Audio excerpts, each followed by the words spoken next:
let's come to 91. Narasimha Rao comes back, becomes Prime Minister after Rajiv's assassination. Complete reversal of economic policies. And everybody says that the first 100 days were when almost the entire economic liberalization agenda was implemented. After that, nothing.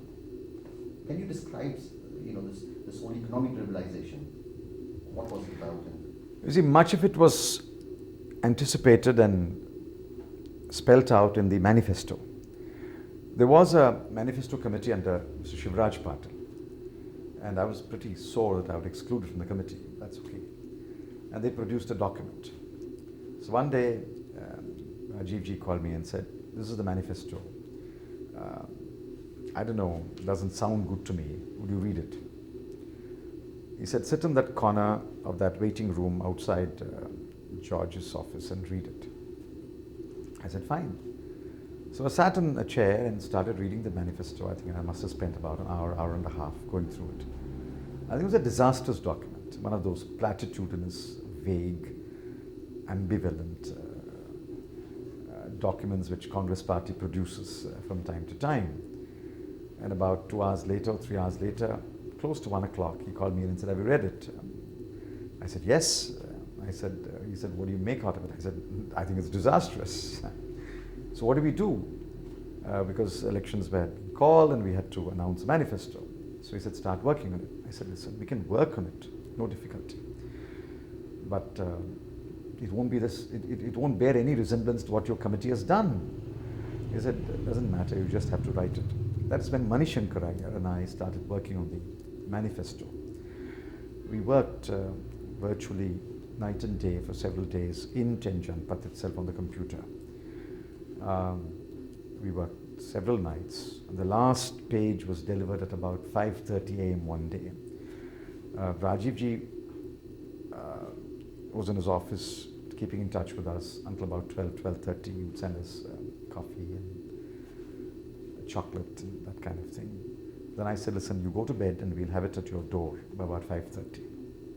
That is when we wrote the first 100 days, first 365 days, the first 1,000 days, which was the catchy part of the manifesto. And we rewrote some of the formulations and we introduced the idea of liberalization. For example, the major statement that we made is the public sector, we must withdraw from the public sector, except in strategic and defense industries. Major policy statement. Another major policy statement. No sector should be the monopoly. No industry should be the monopoly of any sector. There should be competition between private, public and cooperative sector. There's another major statement. Taxes must be reduced. Another major statement. Price stability, inflation control is the aim of government. Another major statement. These major statements are all found in the manifesto. And in fact, when the CWC under Mr. Narasimha Rao revolted against Mr. Manmohan Singh's first budget, and Manmohan Singh Ji was invited to the CWC, he simply quoted chapter and verse from the manifesto to justify all that he had done, although he had acted quite autonomously and independently based on his experience in the Brand Commission and what he had learned during the period he was not in government. The first 100 days were indeed exciting. The first 10 or 12 days were the most difficult days when the devaluation decision was taken. See, the immediate crisis was the exchange level, which had gone down to below $1 billion and was dwindling. I think Dr. Manmohan Singh got some positive feelers from IMF and World Bank. Earlier, even in Mr. Yashwant Sinha's time, a request had been sent to the IMF, not been processed. The first major decision that he had to take was a devaluation. That decision was taken, I think, by PM and FM acting together, the Governor Reserve Bank, Mr. Venkatramana. But the second step devaluation, 48 hours later, was taken by the FM in the belief that the PM had concurred in it. But I know that there was a minor misunderstanding between them about whether the second step should be done or not. I think PM, Mr. Narasimha Rao, developed a certain amount of nervousness about the second devaluation. But I know that Dr. Manmohan Singh told him, I've already conveyed it to the RBI and the RBI has already announced it. Can't recall it. So the two-step devaluation. Once the devaluation was done, the stage had been set for the first major announcement of reforms. It was trade policy. I got a call from Montek Singh Ahluwalia, Commerce Secretary, saying that FM would like to see both of us in the morning. So we went across and he said, listen, I want you to withdraw the cash compensatory support. And I said, but why? He said, devaluation has given you the benefit, therefore exporters don't need CCS anymore. I said, fine, I agree with you, impeccable economic logic, and I bow down to that. But no commerce minister can start his tenure by withdrawing a concession. What credibility will I have as a commerce minister? So we had a bit of an argument. And I said, let's go. He said, let's go to the PM. We went across to the PM. He was in South Block. So we sat across and said, what's the problem? And he told him his version. And I said, listen, no commerce minister can withdraw CCS. I'll come back with a package.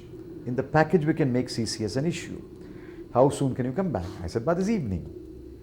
And Dr. Manmohan Singh said, by this evening? I said, of course we can come back by this evening. We're working on it. We've been working on it for 7-8 days now. I've been in office for 7-8 days. We're getting ready and I can come back by this evening. So we went back. So Montek, I, the special secretary, I think Mr. Kanungo, stenographer, sat down and dictated a 13-point package in which CCS was withdrawn. And we took it back to Dr. Manmohan Singh at about 6 or 6:30. Then we all went across to Motilal Nehru Marg, where PM was then staying. And he was having his bath, waiting. He came back in his lungi and vest, sat down, and I explained to him briefly what we were doing. He just asked one question. He just said, are you satisfied these are the right things to do? I said, yes, I am satisfied. Of course, he asked Dr. Manmohan Singh, what do you say? He said, yes. He said, have you signed it? Dr. Manmohan Singh said, no, I will. So Dr. Manmohan Singh signed it below my signature. Then after that, the PM signed it and we announced the package next day. That was a kind of decision-making process. We were all in the same wavelength. PM giving the political support, Dr. Manmohan Singh giving the economic logic to these decisions, and the Commerce Ministry showing the way by taking the first concrete steps of what liberalization meant. One after another, things followed. Industrial policy came. I remember the cabinet meeting when the industrial policy was to be announced. And then PM was the industry minister. So the draft resolution was placed before the cabinet and there was a revolt. Revolt, I think, from Mr. Fotadar. I don't know if Mr. Arjun Singh was in the cabinet then, a couple of other ministers. They said, what is all this? This is reversing Nehruvian policies. Of course it was a reversal of Nehruvian policies, no question about that. So PM very cleverly said, all right, I'll take it back, we'll come back to you. Meeting over, called me and said, listen, do something. I mean, I said, listen, this resolution is absolutely correct. He said, no, they are all saying Nehruvian policy is being reversed. I said, fine, we'll do something.